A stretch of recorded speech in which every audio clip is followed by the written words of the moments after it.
Pour ne rien manquer, abonnez-vous maintenant. Les vraies voix Sud Radio, c'est le Top Click. Félix Mathieu, parmi les sujets de conversation ce soir sur les réseaux sociaux, forcément, les conclusions assez accablantes de la commission d'enquête sénatoriale sur les fonds Marianne. Oui, quand une députée LFI partage la vidéo d'un sénateur LR, chose assez rare, le fonds Marianne aura au moins permis ça. Manque de rigueur, opacité, désinvolture, fiasco, dérive, coup politique, consternant, affligeant. Schiappa et la Macronie rattrapés par la patrouille sénatoriale, écrit Daniel Obono en partageant une prise de parole du sénateur LR Jean-François Husson, rapporteur de la commission d'enquête sénatoriale. Tout à l'heure, il a détaillé les mécanismes qui ont conduit à bricoler un fonds Marianne à la va-vite. En 2021, quelques mois après l'assassinat de Samuel Paty, une structure censée financer le contre-discours républicain à la propagande islamiste, une coquille vide selon Jean-François Husson. Le constat est sans appel sur la dérive de ce que nous appelons un coup politique. Le cahier des charges de l'appel à projet a été produit en moins d'une semaine. Et le directeur de cabinet de la ministre est intervenu pour réduire considérablement, il l'a dit, les délais pour que les porteurs de projets déposent leurs demandes.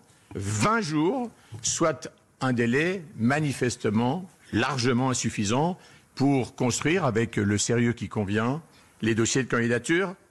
Et puis précisons qu'il a également réécrit, en le simplifiant à l'extrême, le cahier des charges. Et Daniel Obono ajoute en légende de cette allocution du sénateur Jean-François Husson un hashtag Schiappa démission. Des appels à la démission qui se multiplient de gauche à droite. Jouer ainsi avec la mémoire de Samuel Paty, c'est dégueulasse. Démission, ajoute par exemple l'ancien député RN devenu proche de Reconquête, Gilbert Collard.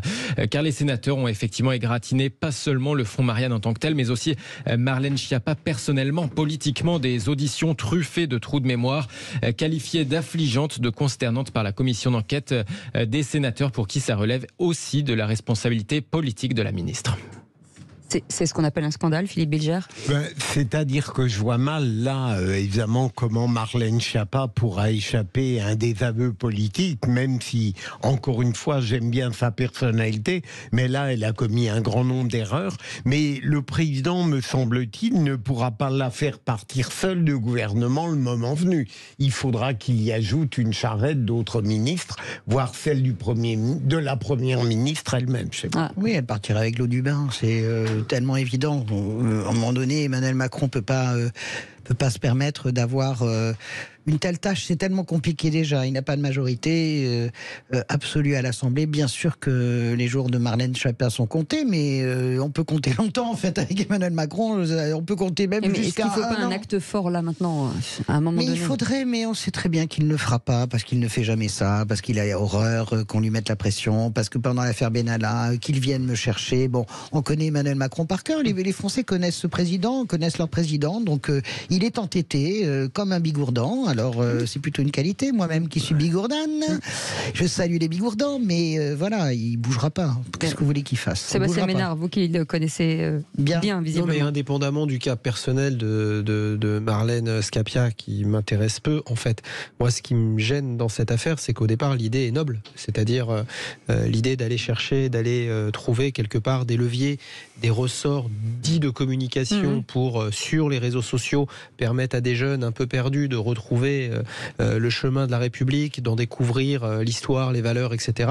Moi, je trouve que l'idée, au départ, c'est plutôt une bonne idée. Après, effectivement, la réalisation est hasardeuse et elle est très politique, surtout quand vous payez des gens pour taper sur la figure de vos opposants. Je suis mais totalement aligné avec toi là-dessus. Mais je veux juste dire qu'au départ, c'est une belle idée. Voilà, c'est une belle idée. Je pense qu'on a besoin, besoin de parler à la jeunesse de France par tous les moyens. On parlait tout à l'heure des problématiques de censure des réseaux sociaux. Je pense, à contrario, qu'il faut les utiliser pour aller plus loin, pour taper encore plus fort que toutes celles et tous ceux qui desservent la démocratie et qui torpillent nos valeurs. Allez, on continue, Félix Mathieu. Les sénateurs sont décidément sur tous les fronts. Ils s'en prennent aussi à TikTok. Et oui, une commission d'enquête, là aussi du Sénat, chargée d'étudier le fonctionnement et la stratégie d'influence de TikTok, menace aujourd'hui de suspendre l'application d'origine chinoise, application plébiscitée par les jeunes. Il menace de la suspendre si elle ne prend pas des mesures pour améliorer sa modération. Les sénateurs appellent le gouvernement à suspendre TikTok en France France et a demandé sa suspension au sein de l'Union européenne si le réseau social ne clarifie pas avant le 1er janvier prochain la nature de ses liens avec les autorités chinoises et si elle ne met pas aussi en place une modération efficace et un contrôle effectif de l'âge. Les vidéos véhiculées par l'application pourraient être biaisées au profit d'autorités chinoises soucieuses d'alimenter des troubles susceptibles d'affaiblir l'image de la démocratie, établit cette commission sénatoriale dans son rapport. La secrétaire d'État chargée de l'enfance, Charlotte Cobel, a en tout cas d'ores et déjà répondu sur Twitter. Le gouvernement est très attentif aux recommandations qui sont formulées, en particulier sur la protection des mineurs. Elle approuve notamment l'idée de bloquer l'application après 1 heure d'utilisation pour les mineurs. De son côté, TikTok a réagi auprès de l'agence France Presse, je les cite. « Nous sommes en profond désaccord avec les conclusions de ce rapport qui ne reflète pas fidèlement les faits. Il est décevant, écrit TikTok, que la commission ait consacré autant de temps et de ressources pour remettre en avant toujours les mêmes perceptions erronées. » En tout cas, le sénateur André Gattolin, vice-président de cette commission, fait part de son doute complet sur la viabilité du modèle économique de TikTok, qui laisse penser que ce n'est pas une entreprise économique, mais une entreprise politique avec vocation à capter les données personnelles. Les sénateurs s'en prennent aussi au passage aux plateformes américaines, mais ils insistent pour ce qui est de TikTok sur sa forte dépendance à sa maison mère ByteDance, une société installée aux îles Caïmans, pour des raisons d'opacité, disent-ils, mais détenue et contrôlée par des actionnaires chinois. La Chine, où la loi oblige les sociétés locales et les habitants à dévoiler les données stockées sur leurs serveurs s'il est à leur demande. Et une petite réaction, Sébastien, vous voulez rapidement. Moi, en fait, je suis moins inquiet par l'ingérence des Chinois dans la jeunesse de France. Ce que je constate, c'est que TikTok, ça abrutit nos jeunes. C'est-à-dire que quand on voit des gamines entre 12 et 18 ans se trémousser sur des musiques débiles de manière totalement débile, je me dis que comme ça. Vous êtes une personne âgée. Mais franchement,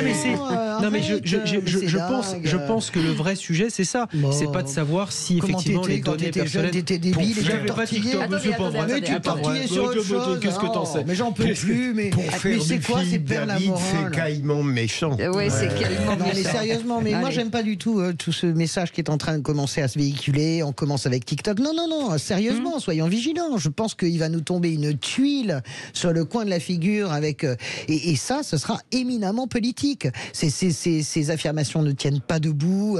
Tout ça est politique. Attention, les amis. Moi, je pense qu'on glisse dans la censure. Allez, vraiment. vous restez avec nous.